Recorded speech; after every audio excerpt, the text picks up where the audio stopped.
Hey the internet, this is Lock. Are you up to speed on Crowfall? Have you been too busy playing Bloodborne or Pillars of Eternity to give it your full attention? Should we talk about it now? That's obviously rhetorical. This is pre-recorded. You may notice from my extra sexy voice that I'm sick. I've been sick this week. Feel free to leave messages of sympathy in the comments below. I'll soldier on with the grit that got us through the Blitz and edit out any untoward sniffing or maybe wheezing that may occur, and we'll get to talking about Crowfall now. It was funded in 3 days, less than 72 hours. The sprint finish towards the end of the Kickstarter, we normally see that little surge towards the end, gave the new studio Artcraft Entertainment a boost into the top 15 most funded games in Kickstarter history. It's an amazing achievement. The campaign was extremely well put together. To be honest, the management of the Kickstarter makes me very optimistic for the management of the development. It feels like my pledge is in safe hands, and I'm sure, you know, that's part of running a successful Kickstarter campaign, isn't it? Isn't it? So why did the game get so much attention? The shortest pitch for the game is Game of Thrones meets EVE Online. Yes, that sounds amazing. Have my dollars.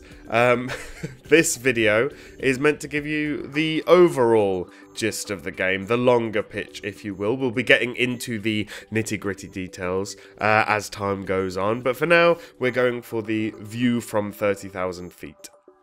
So, to begin, the longer short pitch, Crowfall is an MMORPG. It's based on open PvP with the addition of win conditions, meaning the circumstances and objectives of players can shift radically as they choose which specific campaigns to participate in.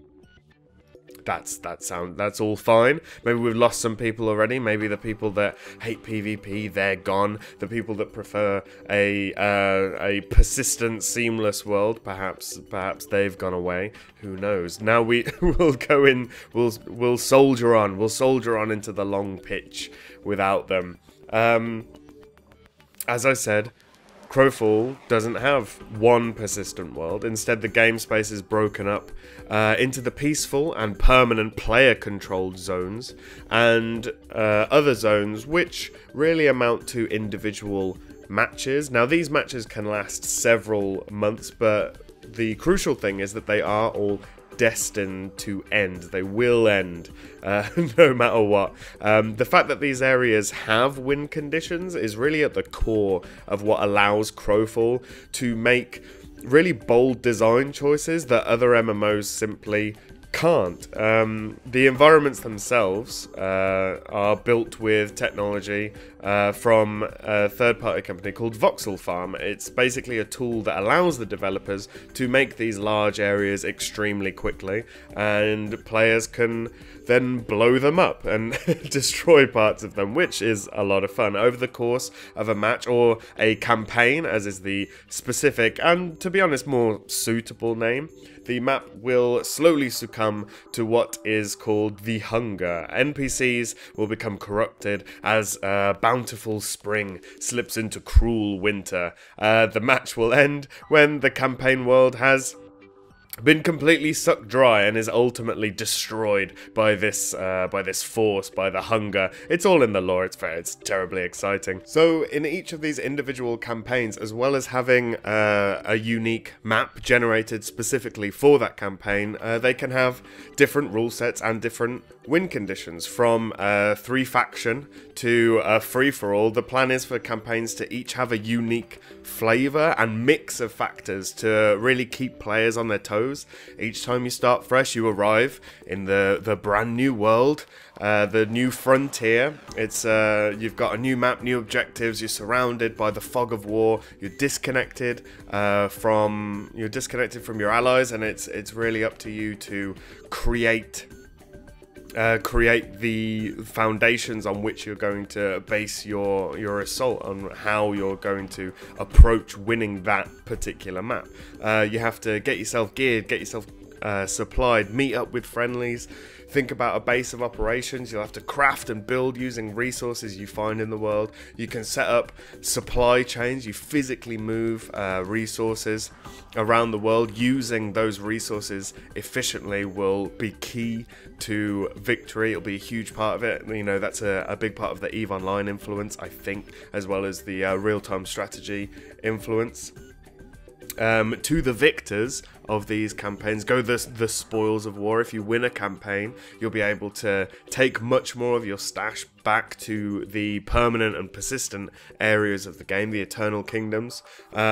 Oh yeah, you have to remember to hold some stuff back in your stash if you can during the campaign. It's that real opportunity cost. It's the risk versus reward. Do I want to keep these things in my stash, hoard them for our eventual victory, or do we need to use them right now to actually get the win and be able to take a good chunk of the smaller stash back with us? You know, risk, reward, it's all great. In the Eternal Kingdoms, you get one. If you're a player, you get one. You get your own kingdom to enjoy, to wander around in, and you can keep it as your own private hideaway. You know, try and build it up yourself, or you can try and build yourself an empire, declare yourself a king or a queen of the realm, tax those who wish to make use of your extensive trade ports, and day spa. There might be day spas. I don't know if that's a stretch goal or not. I'll suggest it. These trade hubs are really important because almost everything in the game will be crafted by players and traded directly. There's no auction house. There's not even an official currency, which is certainly a bold move and definitely in keeping with certain foundational principles of the game. Now, speaking of foundational principles, we all know the thing you're going to be doing in a PvP MMO is fighting. We're going to be fighting other players for fortune and glory.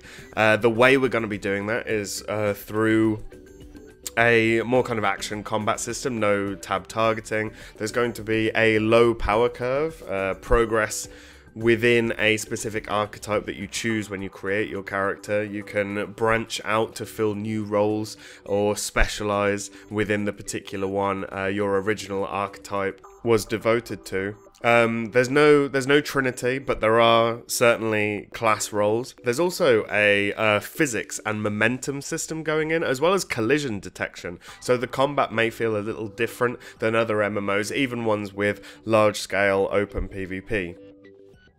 Now, all of these things, very, very high-level concepts that we've gone through today. Some of you may love the ideas. Some of you may absolutely hate them. It's definitely not a game for everyone. So why has this game caught players' imaginations in a way that, for such a niche title, is somewhat surprising? A big draw, I believe, is that you can fail. You're expected to fail. And you're not an island. You can play the game solo, but it feels like that's not a recommended way to play the game. And those two things are, I think, aspects that have felt missing in most recent MMOs.